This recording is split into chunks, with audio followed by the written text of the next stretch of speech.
परमेश्वर पिता को धन्यवाद देते हैं कि उसके अनुग्रह से हम सब इस रविवार भी एक साथ मिलकर परमेश्वर की आराधना कर सकते हैं। आज की आराधना में आप सबों का स्वागत है। आइए हम आज की आराधना शुरू करें। हे जाति जाति के सब लोगों, यहोवा की स्तुति करो। हे राज्य राज्य के सब लोगों, उसकी प्रशंसा करो, क्योंकि उसकी करुणा हमारे ऊपर प्रबल हुई है और यहोवा की सच्चाई सदा की है। यह की स्तुति करो। आइए हम प्रार्थना करें। परमेश्वर पिता, हम तेरे पास आते हैं और तुझे धन्यवाद देते हैं कि तूने हमें जीवितों के बीच में रखा। सारी आशीष दी पिता। आज पवित्रवार के दिन हम पिता तेरी आराधना स्तुति करना चाहते हैं। इसके लिए तू हमें अपनी ओर से आत्मिक भरपूरी प्रदान करना। पिता, हम आज के आराधना में जितने भी भाई बहन जुड़े हैं, एक एक के लिए धन्यवाद देते हैं और उनके लिए आशीष की कामना करते हैं। परमेश्वर पिता, आज के इस कठिन समय में जब हम एक साथ जुड़े हुए हैं पिता, परमेश्वर पिता की इस योजना के लिए भी हम तुझे धन्यवाद देते हैं और पिता हम एक एक के लिए आशीष की कामना करते हैं। आज की आराधना के एक एक क्रम को तेरे हाथ में सौंपते हैं पिता। एक एक क्रम तेरी अगुवाई से हो सके, एक एक क्रम पर तू अपना आशीष का हाथ रखना। पिता, इस विनती को तेरे बेटे यीशु ख्रिस्ट के नाम से मांगते हैं, सुनो ग्रहण कर ले। आमीन। हम सब मिलकर परमेश्वर की महिमा में गीत नंबर 343 एक साथ गा लेंगे। गीत नंबर 343।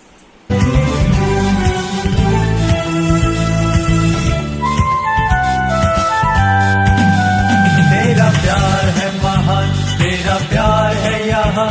मैं जो पहले मुर्दा था, तूने डाली मुझ में जान। तेरा प्यार है महान, तेरा प्यार है यहाँ। मैं जो पहले मुर्दा था, तूने डाली मुझ में जान।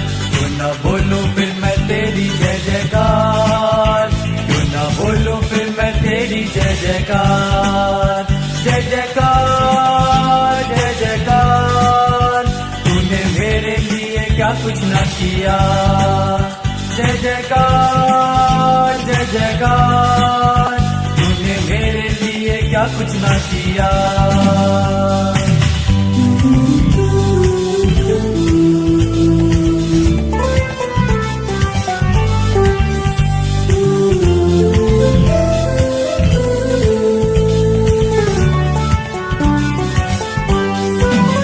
मेरी सूरत बिगड़ी थी, मेरा दिल था खाली। तूने सींचा था खून से ताकि आए हरियाली। मेरी सूरत बिगड़ी थी, मेरा दिल था खाली। तूने सींचा था खून से ताकि आए हरियाली। क्यों ना बोलूं फिर मैं तेरी जय जयकार, क्यों ना बोलूं फिर मैं तेरी जय जयकार। जय जयकार जय जयकार, तूने मेरे लिए क्या कुछ ना किया। जय जयकार जय जयकार, तूने मेरे लिए क्या कुछ ना किया।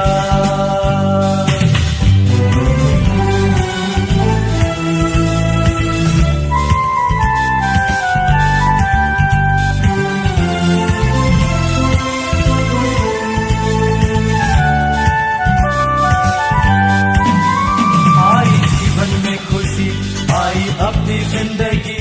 तू है जिंदा शाफिया, तूने ये है किया। आई जीवन में खुशी, आई अपनी जिंदगी। तू है जिंदा शाफिया, तूने ये है किया। क्यों ना बोलूं फिर मैं तेरी जय जयकार, क्यों ना बोलूं फिर मैं तेरी जय जयकार। जय जयकार जय जयकार, तूने मेरे लिए क्या कुछ ना किया। जय जयकार जय जयकार, तूने मेरे लिए क्या कुछ ना किया।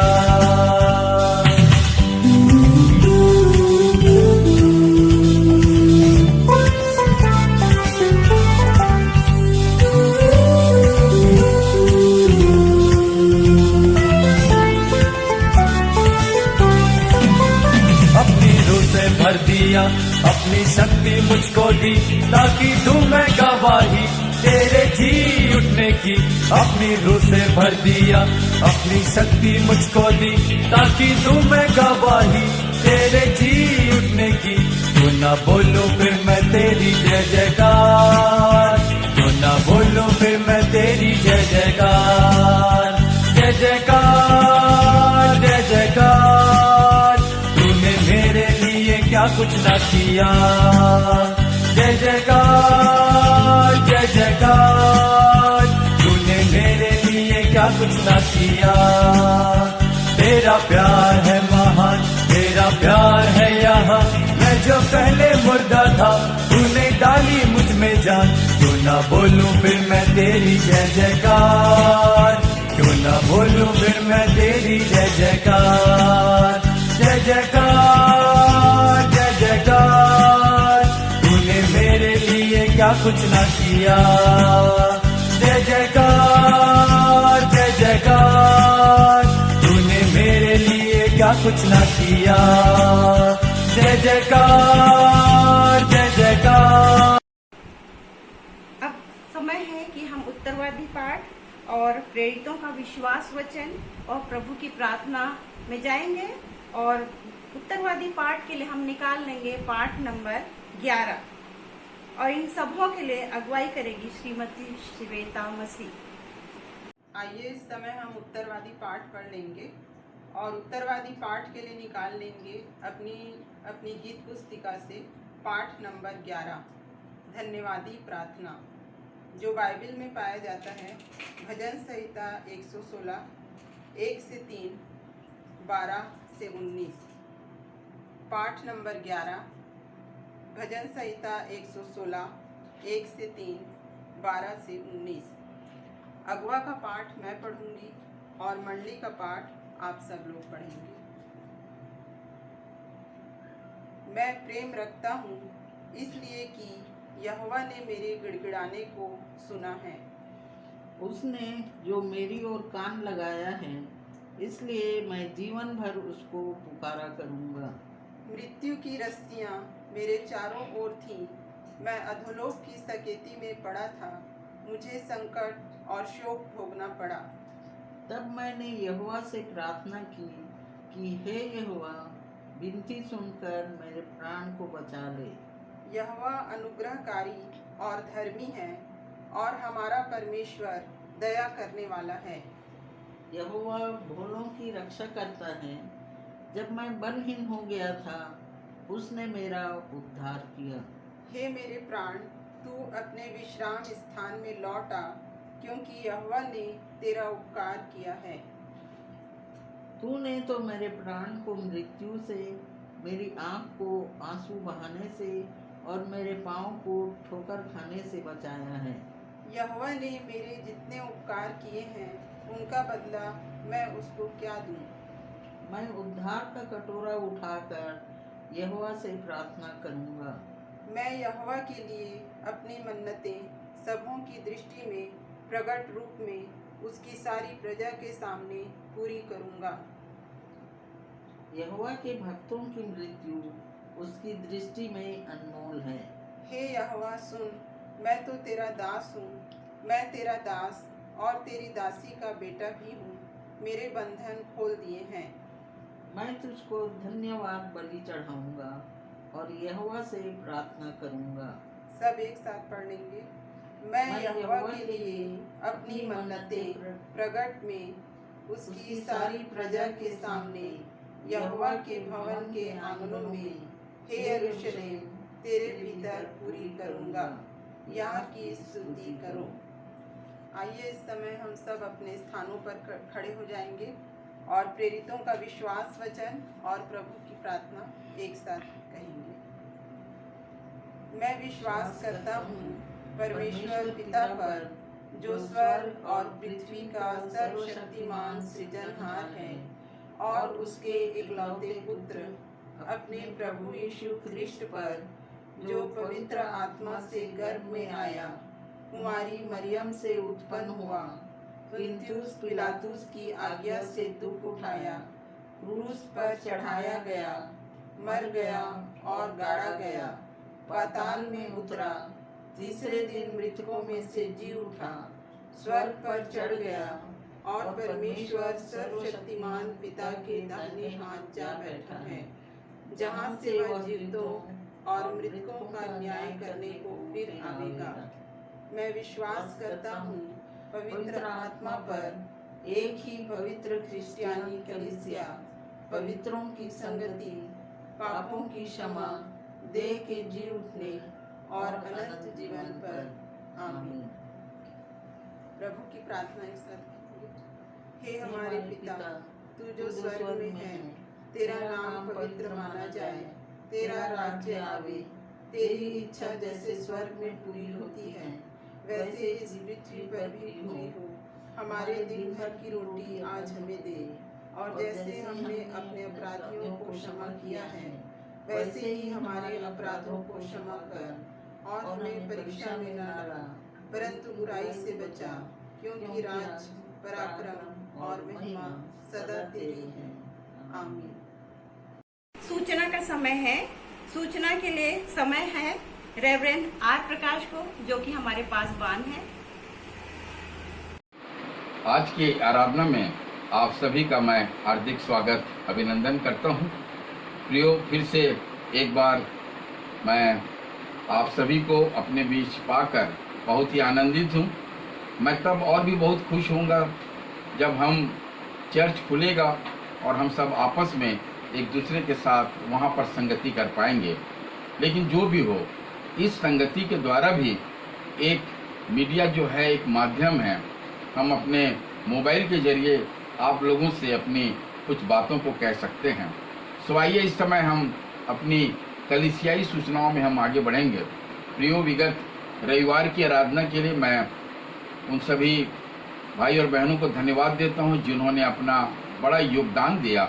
साथ ही साथ मैं अपने आदरणीय बिशप एन आशावान जी को भी हृदय से धन्यवाद देता हूं जिन्होंने बहुत ही सुंदर संदेश को हम सभी के लिए लाया। तो मैं परमेश्वर पिता को और बिशप महोदय जी को बहुत मैं धन्यवाद देता हूं। प्रियो, आप सभी भी धन्यवाद के पात्र हैं जो इन आराधना के इस कार्य को देखते हैं, और आप देखकर खुश भी होते हैं, और कई जनों ने फ़ोन करके भी बताया कि उनको ये आराधना अच्छी लगती है। प्रियो, हम धन्यवाद देते हैं आप सभी के प्रार्थना के सहयोग के लिए, जबकि प्रति शुक्रवार को यह कार्य किया जा रहा है। आपने इस शुक्रवार भी प्रार्थना में अपनी सहभागिता को दिया। जो समय दिया गया था, आपने अपने घरों में व्यक्तिगत प्रार्थना इस समय किया है, और हम विश्वास करते हैं आपकी प्रार्थना को हमारा प्रभु जो है, हम सब की प्रार्थनाओं को हमारा परमेश्वर जो है वो सुन रहा है। वो बहुत दयालु है, कृपालु है, और अपनी प्रजा पर वो अवश्य ही दया करेगा, और इस कोरोना महामारी से इस सारे विश्व को वो मुक्त करेंगे, ऐसा हमारा पूरा विश्वास है।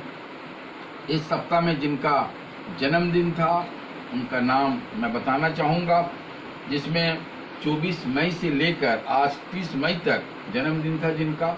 उनमें हमारे प्रिय भाई शामिर मसीह जी हैं जिनका जन्मदिन था, और इसी सप्ताह में बहन फिरोजा दास का भी जन्मदिन था। इन दोनों भाई और बहन को मैं बहुत कलीसिया की ओर से उन्हें हार्दिक शुभकामना देता हूं, और परमेश्वर से प्रार्थना करता हूं कि परमेश्वर आगे भी उनकी सहायता करे। हमने विगत दिनों में व्हाट्सएप में देखा कि किस प्रकार से हमारे कलीसिया के प्रिय भाई डॉक्टर सत्येंद्र नेताम की जो गवाही थी, हम सब ने उसको देखा, और हम परमेश्वर को उस गवाही के लिए हम धन्यवाद देते हैं कि परमेश्वर ने हमारे प्रिय भाई को चंगाई दिया है। कलीसिया के प्रार्थनाओं को परमेश्वर ने सुना है, उनके और उनके परिवार की प्रार्थनाओं को सुना है। प्रियो, हम इस गवाही के लिए जो हमने विगत समयों में देखा है, सुना है, हम उसके लिए परमेश्वर पिता को बहुत धन्यवाद देते हैं। प्रार्थना में बहुत शक्ति है, और ये कार्य आप सब लोग मिलकर कर रहे हैं, सो ये हमारी कलीसिया के लिए बहुत ही अच्छी बात है। आप सभी कलीसिया होकर एक दूसरे को इसी प्रकार से संभाले रखें, एक दूसरे को स्मरण करते रहें। प्रियो, जब तक कोई नई सूचना नहीं आ जाती है, हम इसी तरह से अपनी आराधना को चलाएंगे। लेकिन आप प्रार्थना कीजिए कि हमारे कलीसिया जो है वो जल्द से जल्द खुल सके और हम सभी कलीसिया में जाकर इस आराधना को कर सकें। धन्यवाद। धन्यवाद। अब समय है विशेष गीत के लिए, और विशेष गीत के लिए मैं आमंत्रित करती हूँ श्रीमती स्नेहा थापा को। आप सभी को प्रभु यीशु मसीह के प्रिय और मधुर नाम में नमस्कार। भंवर के बीच में तू कहता है थम जा, तू मेरी ताकत है, तू ही मेरा ईमान। भंवर के बीच में तू कहता है थम जा, तू मेरी ताकत है, तू ही मेरा ईमान। बीते कल में तू साथ मेरे था, आज भी मेरे साथ है खड़ा, आने वाले कल में भी होगा। उठते हुए तूफानों में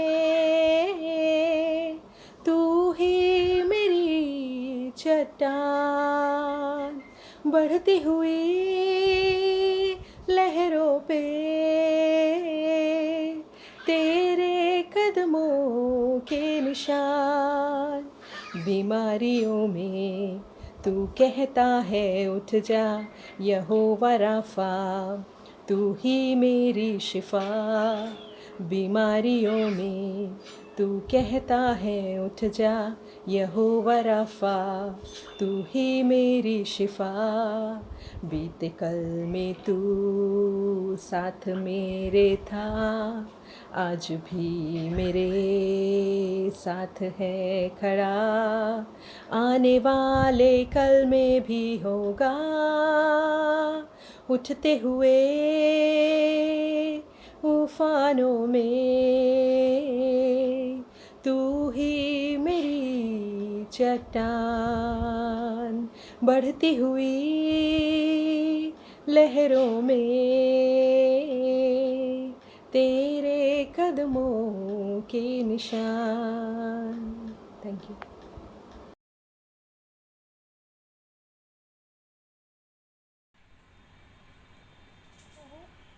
आप सबों को जय मसीह की। मैं परमेश्वर पिता की स्तुति में एक गीत गाना चाहता हूँ। My life is in you, Lord, my strength is in you, Lord, my hope is in you, Lord, in you, what's in you.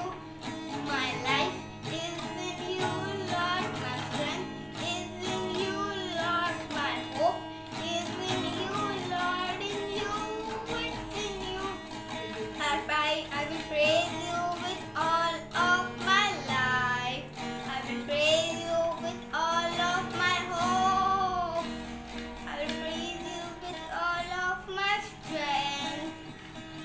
All of my life, with all of my strength, with all of my hope is in you. My life is in you, Lord. My strength is in you, Lord. My hope is in you, Lord. In you, what's in you.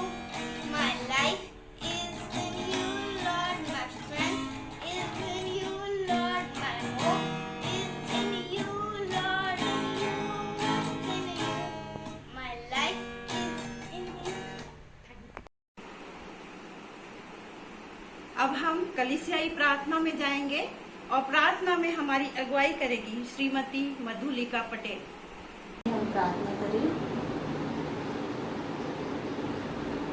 अत्यंत महान दयालु मेरे सर्वशक्तिमान प्रेमी परमेश्वर पिता, अनुग्रहकारी दयावंत प्रभु जी, आपके चरणों में मैं शीश नवाती हूँ।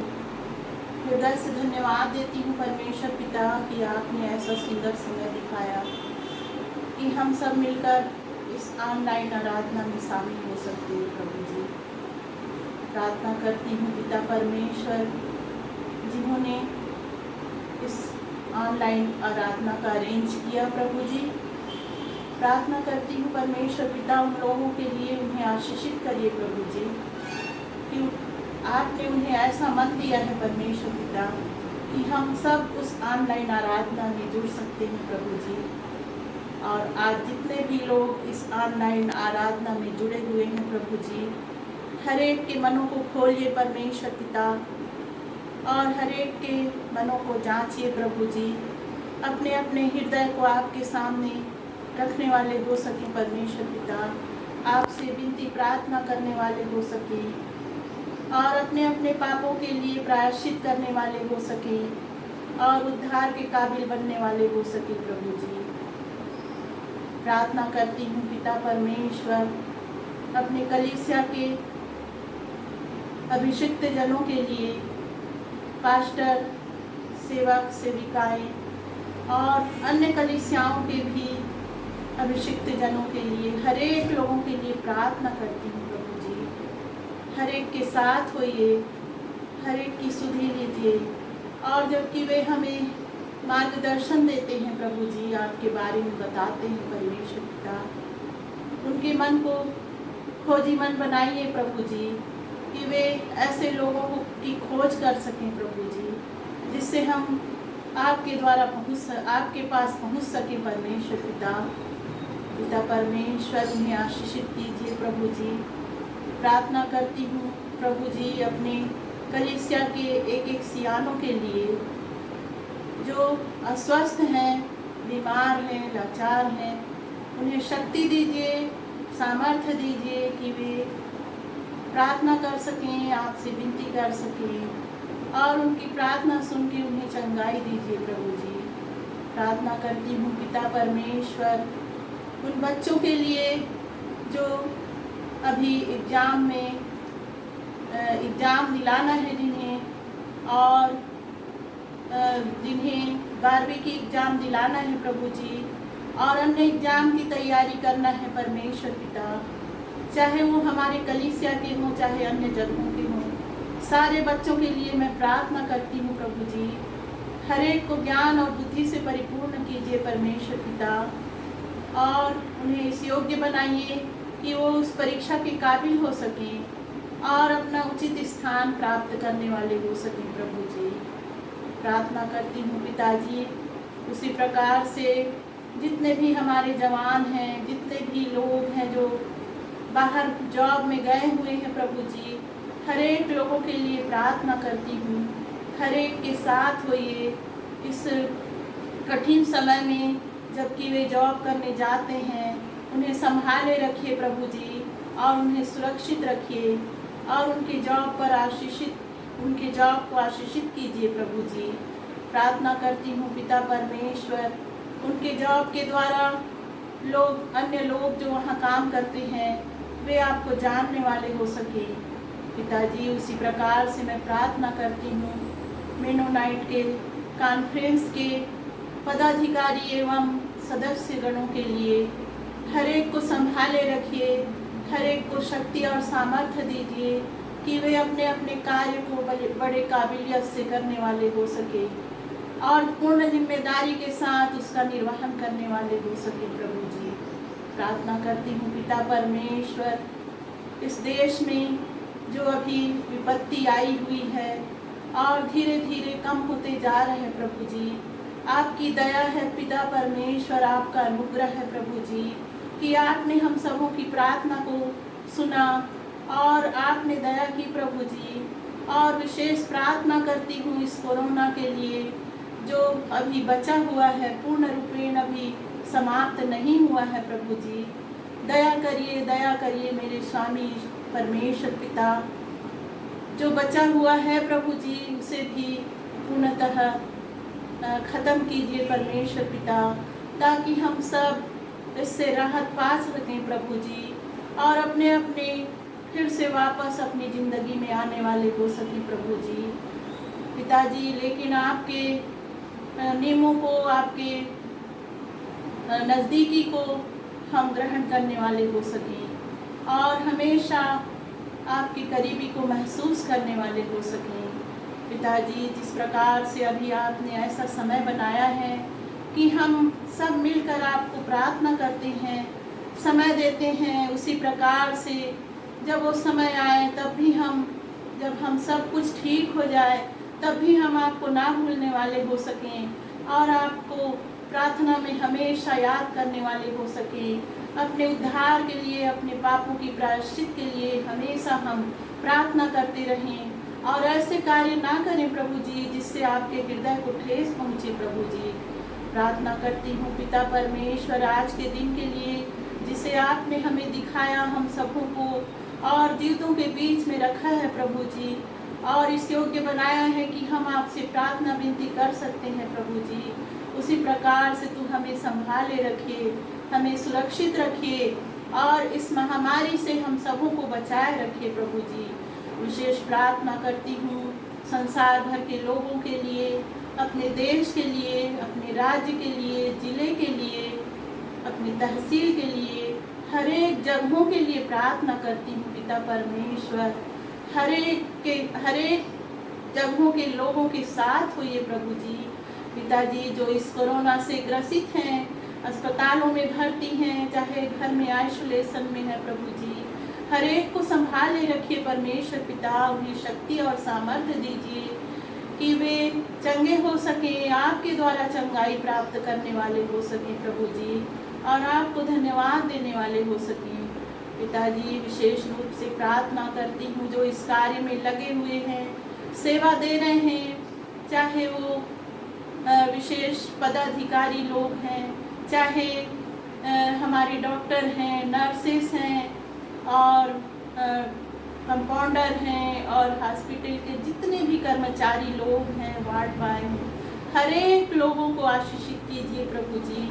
हर एक को आपने ऐसा मन दिया है सेवा करने का पिता परमेश्वर, वे परखे जाए प्रभु जी, उनकी सेवा खाली ना जाए परमेश्वर पिता, और उन्हें आशीषों से भर दीजिए कि आपने उन्हें सेवा का मन दिया है और इस कार्य को पूर्ण करने की जिम्मेदारी दी है प्रभु जी। प्रार्थना करती हूँ पिता परमेश्वर विशेष रूप से इस ऑनलाइन आराधना में जितने भी लोग आज शामिल हैं प्रभु जी, हर एक के साथ होइए, हर एक की प्रार्थना को सुनिए और पिताजी हर एक की विनती और प्रार्थना आपके ग्रहण योग्य हो। क्या मांगूं मेरे मांगने और चिंता करने के पहले सब कुछ जानते हैं। तेरे प्यारे पुत्र यीशु ख्रिस्त के नाम से मांगती हूँ, सुन और ग्रहण कर ले, आमीन। है आराधना पाठ और प्रार्थना का, और इसके लिए हमारी अगुवाई करेगी कुमारी सुष्मिता नेल्सन। आप सबों को प्रभु यीशु के मधुर नाम में जय मसीह की। आराधना पाठ के लिए हम निकाल लेंगे भजन संहिता 132 13 से लेके 14 पद तक। क्योंकि यहोवा ने सिय्योन को अपनाया है और उसे अपने निवास के लिए चाहा है, यह तो युग युग के लिए मेरा विश्राम स्थान है, यही मैं रहूँगा क्योंकि मैंने इसको चाहा है। दूसरा स्थल हम निकाल लेंगे योएल 3:16 से लेके 17 पद तक। यहोवा सिय्योन से गरजेगा और यरूशलेम से बड़ा शब्द सुनाएगा और आकाश और पृथ्वी थरथराएंगे, परंतु यहोवा अपनी प्रजा के लिए शरण स्थान और इस्राएलियों के लिए गढ़ ठहरेगा।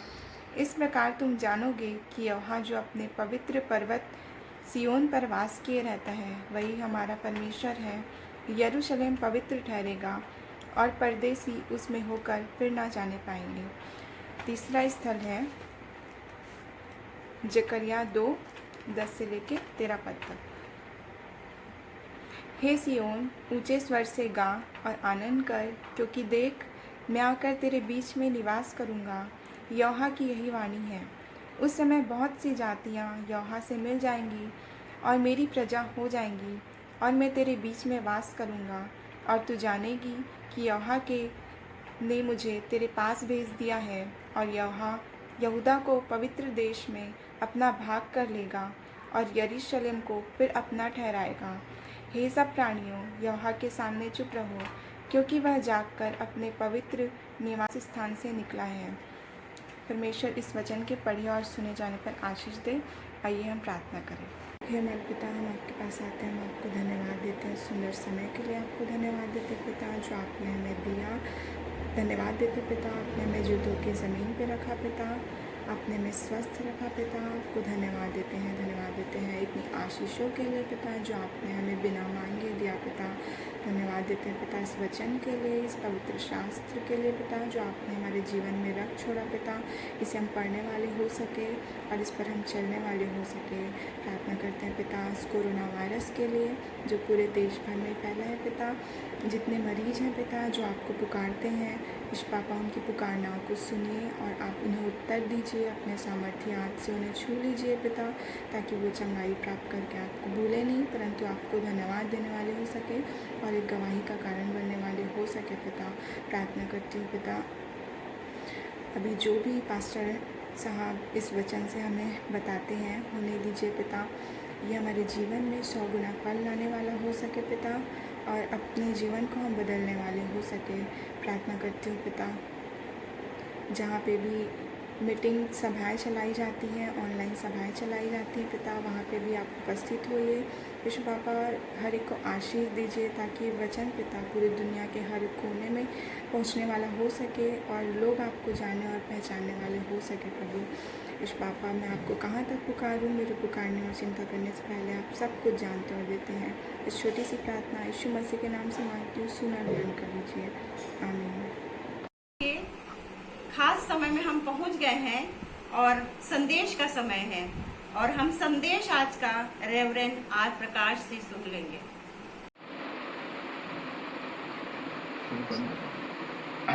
आइए आज के वचन पर हम जाएंगे और आज का वचन हमेशा की तरह बहुत ही संक्षिप्त में होगा और कुछ देर हम वचन पर जरूर मनन करना चाहेंगे। प्रियो, आज जो 3 अध्याय के बहुत ही थोड़े थोड़े अंश आपने पढ़ा है, देखा है और उसमें जो सबसे पहला पद जो पढ़ा गया था वो था भजन संहिता 133 उसका 13 से 14 पद लो।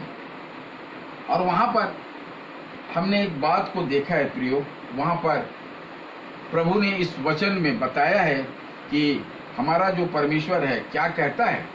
वहाँ लिखा है क्योंकि यहोवा ने सियोन को अपनाया है और उसे अपने निवास के लिए चाहा है। ध्यान दीजिएगा शब्दों पर, यहोवा ने सियोन को अपनाया है और उसे अपने निवास के लिए चाहा है। यह तो युग युग के लिए मेरा विश्राम स्थान है। युग युग से यानी बहुत समय से, प्रारंभ से युग युग से मेरा विश्राम स्थान है। यहाँ मैं रहूँगा क्योंकि मैंने इसको चाहा है। यह जो शब्द जो बाइबल में आए हैं प्रियो, वो परमेश्वर के प्रेम को प्रकट करता है कि परमेश्वर ने यरूशलेम जो है, सियोन को जो है उसको अपनाया है और उस जगह से, उस स्थान से वो बहुत प्यार करता है। और प्रियो, परमेश्वर ने उस स्थान को अपने रहने के लिए, अपने निवास के लिए उसको चाहा है और उसको अपना विश्राम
25 बार विभिन्न व्यक्तियों के हाथों में स्थान रहा है। और इसका सबसे बड़ा विनाश, जो विनाश जो इसको हुआ था, वो यीशु मसीह के आने के पूर्व 586 में, ईसा पूर्व 586 में बाबुल के हाथों में सन 70, और उसके बाद सन 70 ईस्वी और 135 ईस्वी में रोमियों के हाथों में इसका बड़ा विनाश हुआ। वहां पर इस तरह से विनाश हुआ कि जो वहां का जो पवित्र मंदिर है वो भी ढा दिया गया, जला दिया गया। यरूशलेम जो है, बताया जाता है कि अब जो तीसरा जो विश्व युद्ध होगा उसका वो केंद्र बिंदु रहेगा, और समस्त देश जो है, विश्व के बहुत से देश जो हैं इस युद्ध में वो शामिल हो जाएंगे। अभी भी वहां पर की जो दशा है, एक युद्ध की ही दशा हमेशा रहती है। लेकिन हम परमेश्वर को धन्यवाद देते हैं कि परमेश्वर ने जो वाचा जो इजराइल के लोगों के साथ किया था कि मैं तुम्हें एक देश दूंगा, इस देश को परमेश्वर ने इजरायलियों को प्रदान किया। एक बड़े ही अद्भुत रीति से उस देश का गठन हुआ जो कभी लोग सोच नहीं सकते थे। विश्व की जो उस समय के जो नेता लोग जो थे वो लोग भी नहीं चाहते थे कि इजराइल बने, लेकिन परमेश्वर की ये इच्छा थी कि इजराइल एक राष्ट्र के रूप में अस्तित्व में आए, और इसलिए ऐसा हो गया। बड़े बड़े सत्ता के केंद्र के बिंदु जो थे वो लोग नहीं चाहते थे प्रियो, लेकिन परमेश्वर के इच्छा के आगे सारे राष्ट्र अध्यक्षों की इच्छा जो है वो नहीं हुई पूरी, लेकिन परमेश्वर की इच्छा इजरायलियों के लिए था और उस स्थान को परमेश्वर ने उनको दे दिया। प्रियो, हम जानते हैं कि यरूशलेम जो है, जो अभी जो आधुनिक जो यरूशलेम नगरी जो है, वहाँ पर लाखों लोग इजरायली जो है वो निवास करते हैं। इसके पहले सारे संसार में ये लोग फैले हुए थे, सारे संसार में अलग अलग स्थानों में थे। बड़ी ही दयनीय स्थिति थी, लेकिन परमेश्वर ने इन इजरायली भाई और बहनों को विलक्षण प्रतिभा दिया है, बुद्धि और ज्ञान से उनको नवाजा है। जितने भी आधुनिक साइंस और टेक्नोलॉजी है हम पाते हैं कि वो सब कुछ इजराइल के लोगों के द्वारा हुआ। प्रियो, हम इस बात को जानते हैं कि जब हिटलर ने इनको नाश करना चाहा और लाखों यहूदियों को उसने गैस चैम्बर में और अन्य तरीकों से उनका कत्ल कर दिया। एक बड़े कत्लेआम यहूदियों का हिटलर के द्वारा जो एक बड़ा तानाशाह था जर्मनी का, उसके द्वारा हुआ। लेकिन फिर भी इनका इतिहास जो है हम जानते हैं कि दुख और दुर्दिन के दिन आते हैं, लेकिन उसके बाद परमेश्वर की जो छाया है, परमेश्वर की जो आशीष है वो यरूशलेम पर हुआ है। प्रियो, इस धरती में, इस विश्व में और कोई ऐसा नगर नहीं है जो यरूशलेम की तरह तनाव को पैदा कर दे। आज भी हम देखते हैं कि यरूशलेम जो है वो सारे राष्ट्र अध्यक्षों का एक केंद्र बिंदु है, उनकी नजरें उस पर गड़ी रहती हैं। और एक छोटी सी घटना, उस पवित्र नगरी की एक छोटी सी घटना सारे विश्व को भी चिंता में डाल देती है। प्रियो, आखिर एक प्राचीन नगर के लिए, एक छोटे से नगर अगर आज कहा जाए इस विश्व में एक छोटे से नगर है, तो उसके लिए इतना तनाव, इतना टेंशन क्यों होता है? क्या ये जो पवित्र भूमि है, हम जानते हैं कि वहां पर यहूदियों का पवित्र स्थान है। हम वहां पर ये भी जानते हैं कि मुसलमान का भी वहां पर पवित्र स्थान उसको माना जाता है। हम ये भी जानते हैं कि हम जो मसीही लोग हैं वहां पर उस स्थान को हर मसीही चाहता है कि जीवन में एक बार जाए और उस स्थान को देखे जहां उनका प्रभु जो मसीहा है हमारा उस स्थान पे रहा, जिसने संदेश दिए, जिसने लोगों की सहायता को किया, जो यरूशलेम के सड़कों में घुमा, उस नगर में कौन मसीही जाना नहीं चाहेगा? प्रियो, किस तरह से प्रभु यीशु मसीह को वहां पर उस खोपड़ी नामक स्थान में ले जाकर क्रूस पर चढ़ा दिया गया। कौन उस स्थान को देखना नहीं चाहेगा? कौन उस खाली कब्र को देखना नहीं चाहेगा जहां पर वो कब्र तब से खाली पड़ी है, 2000 साल पहले से, क्योंकि प्रभु यीशु मसीह तो तीसरे ही दिन जी उठे थे। और इस बात के गवाह सारा उस समय जो वहाँ के जो लोग थे वो सब उस बात के गवाह हैं प्रियो। हमारा यीशु मसीह कब्र में नहीं रह पाया क्योंकि उसको हमारे परमेश्वर ने अपने पास बुला लिया। प्रियो, हमने और भी 2 अध्याय भी देखा है। उन दोनों अध्यायों में यही बात है प्रियो कि यरूशलेम जो है एक ऐसा नगर है जिसको प्रभु चाहता है। प्रियो, इस बात को आप जान लीजिए कि ऐसा कहीं भी इस विश्व में ऐसा कहीं आज तक नहीं हुआ है कि कोई एक पूरी कौम, कोई एक पूरी जाति की जाति शरणार्थी हो गई। ऐसा कहीं नहीं हुआ है। लेकिन हम देखते हैं कि यरूशलेम के लोगों को यानी इजरायली लोगों को इतना सताया गया और उनको सारे देश के लोगों ने इधर से उधर देश निकाला कर दिया था। लेकिन फिर भी परमेश्वर ने कई एक देशों को, लोगों को, उनके लिए, यहूदियों के लिए उनके मन में दया थी और उन्होंने अपने स्थानों में उनको शरण दिया, अपना आश्रय दिया। और हम देखते हैं प्रियो, ईश्वर जो है, ईश्वर का जो प्रयोजन है वो इजराइल के लिए अब पूरा हो रहा है। सारे देश और विदेश के जो इजरायली हैं वो अपने देश में पहुंच चुके हैं और इजराइल एक आज शक्तिशाली राष्ट्र बन चुका है। उसकी जो टेक्नोलॉजी है, उसके जो विभिन्न जो कार्य हैं प्रियो, वो सारे विश्व उसका लोहा मानता है। क्यों?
उसने ऐसा समझौता किया था कुछ राष्ट्रों के साथ, लेकिन हम जानते हैं कि ऐसा नहीं हुआ। और हम देखते हैं प्रियो, विश्व युद्ध के दौरान में भी हिटलर के जो 60 लाख, हिटलर ने उस समय 60 लाख यहूदियों को मार दिया था, 60 लाख यहूदियों को मार दिया था। और उस युद्ध के बाद जो यहूदी बच गए थे वो यूरोप में यहाँ वहाँ स्थापित हो गए थे। लेकिन परमेश्वर ने एक बड़ा काम किया, परमेश्वर ने एक काम किया प्रियो, और इजरायलियों को विजय दिया। प्रियो, हमने देखा योएल 2:16 से उसके 17 में भी कुछ बातें आई हैं। आप वचन अगर आपके पास है तो आप अवश्य ही योएल 3:16 से 17, योएल 3:16 से 17 आप उसे देख लीजिएगा। वहां पर लिखा है कि परमेश्वर अपने लोगों को आशीष देगा, अपने लोगों को आशीष देगा। क्या कहता है प्रभु? यहोवा सियोन से गरजेगा और यरूशलेम से बड़ा शब्द सुनाएगा और आकाश और पृथ्वी थरथराएंगे। और लिखता है कि परंतु यहोवा अपनी प्रजा के लिए शरण स्थान और इजरायलियों के लिए गढ़ ठहरेगा। ओह, कितना एक सुंदर वचन परमेश्वर ने अपने लोगों के लिए दिया है। और कहते हैं प्रभु कि इस प्रकार तुम जानोगे कि यहोवा जो अपने पवित्र पर्वत सियोन पर वास किए रहता है वही हमारा परमेश्वर है।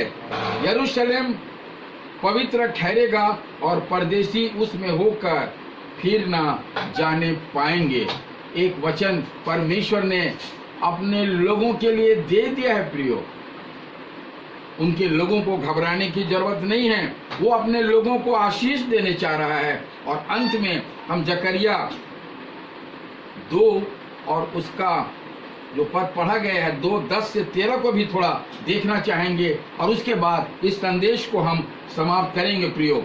और वहां पर लिखा है जकरिया 2 उसका 10-13 में प्रियो कुछ पद आया है कि हे सियोन ऊंचे स्वर से गा, आनंद कर, क्योंकि देख मैं आकर तेरे बीच में निवास करूंगा और यहोवा की यही वाणी है। कितना सुंदर प्रतिज्ञा परमेश्वर ने अपने लोगों से किया है कि मैं तेरे बीच में आकर निवास करूंगा। ऊंचे स्वर से गाने के लिए कहा है प्रियो, विलाप नहीं करना है। और आगे कहते हैं कि उस समय बहुत सी जातियां यहोवा से मिल जाएंगी और मेरी प्रजा से कहेगी कि और मैं तेरे बीच में वास करूंगा। प्रजा के लोग वहां पर जाएंगे और उनके बीच में वास करेंगे। और तू जानेगी कि सेनाओं के यहोवा ने मुझे तेरे पास भेज दिया है और यहोवा यहूदा को पवित्र देश में अपना भाग कर लेगा और यरूशलेम को फिर अपना ठहराएगा। यरूशलेम के साथ प्रभु का एक बहुत ही गहरा प्यार है, बहुत ही गहरा लगाव है। उसको अपने लोगों से प्यार है प्रियो। उस प्रभु को जो सेनाओं का यहोवा है, जो स्वर्ग में रहता है, इस पृथ्वी के लोगों को वो आपको और मुझसे प्यार करता है। वो कलीसिया से प्यार करता है प्रियो, अपने लोगों से है, वो इजराइल से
का हृदय से धन्यवाद देते हैं कि आज इस रविवार के दिन को आपने हमें दिया कि हम आपसे प्रार्थना कर सकते हैं, हम आपकी आराधना में शरीक हो सकते हैं और परमेश्वर पिता आपकी प्रशंसा को कर सकते हैं। प्रभु हम आपके वचन को सुन सकते हैं। आपका बहुत ही बहुत धन्यवाद हो प्रभु। आपने बीते दिनों में जो जो आशीषें हमें दी हैं, हम उनके लिए आपको धन्यवाद देते हैं। हम धन्यवाद देते हैं परमेश्वर पिता डॉक्टर सत्येंद्र नेताम के लिए, जिन्हें आपने चंगाई दिया। प्रभु आप उनके साथ रहें, उनके परिवार के साथ रहें। हम अपने कलीसिया के सभी भाई और बहनों को, एक एक जनों को प्रभु आपके हाथों में सौंप देते हैं कि प्रभु जी आपकी आशीष हर एक जन पर रहे। परमेश्वर पिता हम प्रार्थना करते हैं, जो भेंट आज आपके प्रियो ने अपने स्थानों में आपको दिया है, आपको अर्पित किया है, आप उसे स्वीकार करें प्रभु, और अनेकानेक आशीषें हर एक परिवारों को आप प्रदान करें प्रभु। उस भेंट को स्वीकार करके आप सबको अनुग्रहित करें प्रभु जी, और उसकी बहुत सी आशीषों को परिवारों को आप दे दें। हम धन्यवाद देते हैं प्रभु जी, इस सप्ताह में भाई शौमिल मसीह जी का और बहन दास का, शकीला दास का प्रभु जन्मदिन था। आपने इन्हें आशीषित किया, परिवार को आशीषित किया। हम धन्यवाद देते हैं और प्रभु आपसे प्रार्थना करते हैं कि आपका अनुग्रह, आपकी आशीष उन पर हमेशा बनी रहे। परमेश्वर पिता हम धन्यवाद देते हैं सारी बातों के लिए, और इस प्रार्थना को बहुत ही धन्यवाद के साथ आपके प्यारे बेटे हमारे यीशु मसीह के नाम से मांगते हैं, आमीन। हम आशीष ग्रहण करें। अब हमारे प्रभु यीशु मसीह का अनुग्रह, हमारे पिता परमेश्वर का प्रेम और पवित्र आत्मा की शांति और उसकी सहभागिता हमें से उपस्थित सभी भाई और बहनों पर, कलीसिया पर अब और सदा बनी रहे, आमीन।